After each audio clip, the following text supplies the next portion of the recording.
One of the many reasons that I have enjoyed the Mission Impossible franchise, with the exception of, surprise surprise, much of 2, has been how each film has really expanded and evolved the series in surprising ways, and presented the lead character and his missions in a style and form that I hadn't known that I wanted or needed.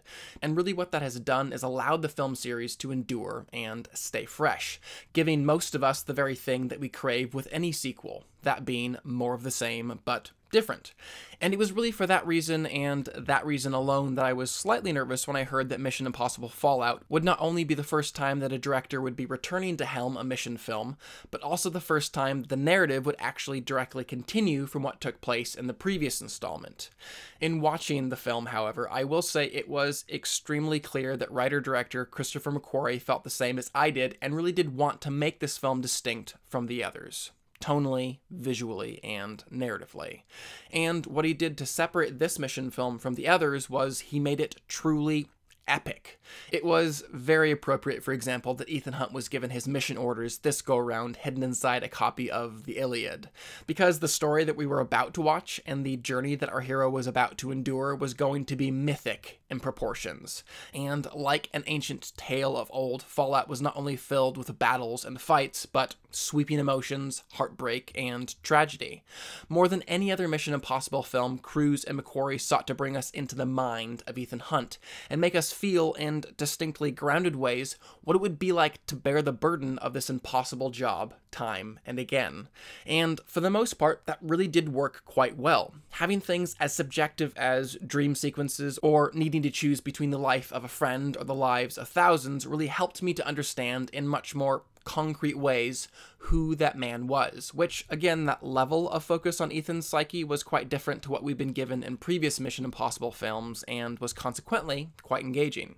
So, sure, we've seen Ethan Hunt make mistakes before, and certainly have witnessed his fallibility, but in Fallout, more so than ever, we were allowed to understand why he was making those decisions and what specific flaw was leading to his failures. A flaw that we were also shown led to his heroism and made him the character that we loved to root for. It wasn't just Ethan Hunt that felt more grounded this go-around, though, but the entire tone of this film. Yes, there were still absolutely moments of comedy and sequences of action that were just fun for the sake of fun, but more than anything, this film felt deadly serious and, even in moments, flat-out bleak. A number of times I felt like I was watching a Christopher Nolan film like The Dark Knight, the cinematography and music designed to set me on edge and really believe that a situation was hopeless. And though I will admit that that meant this film wasn't quite as much fun as, say, Ghost Protocol, it did mean that the tension was palpably heightened throughout the film. Because things felt so serious and so grim, I did find myself actually believing that the filmmakers may actually take the risk and kill a character or two this go-around. And that fear did lead to an all the more engrossing experience for me.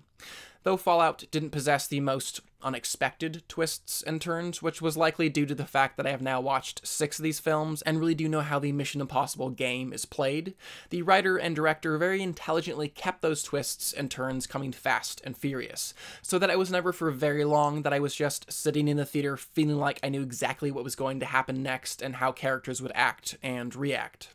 Like the narrative, the locations were also regularly changing and growing, giving us something different to enjoy every few minutes, which, when it comes to a mission film, is certainly what I want and expect.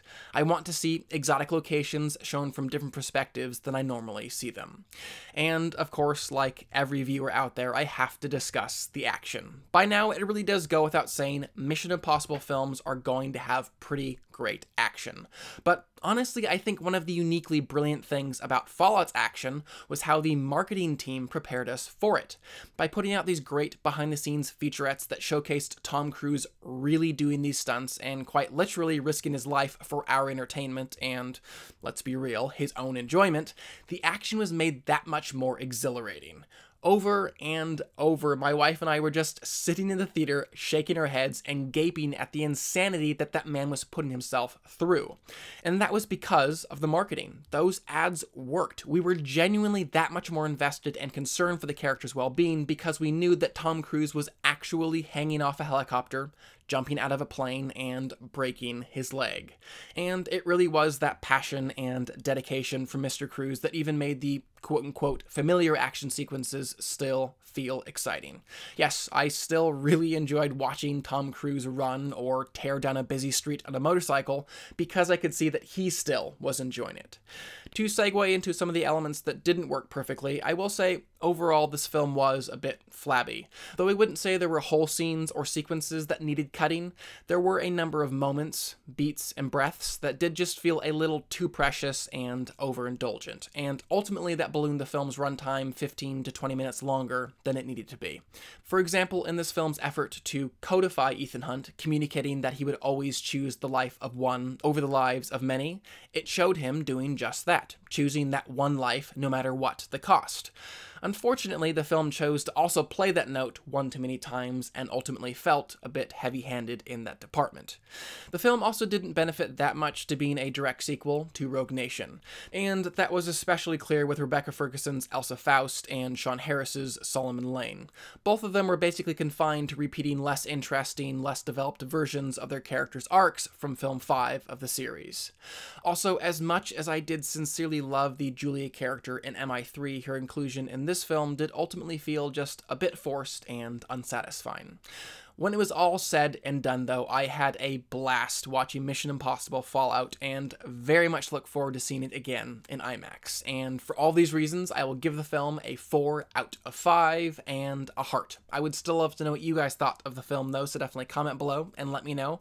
And I am curious, it is very difficult to do for me personally, but I would love for you guys to rank your Mission Impossible films if you would. And finally, please do subscribe. I'm going to continue to review films and television on this channel, and I would love for you to stay up to date on all of those things. But for now, I'm Chris Hartwell. This is The Heartbeat. Thank you for joining me.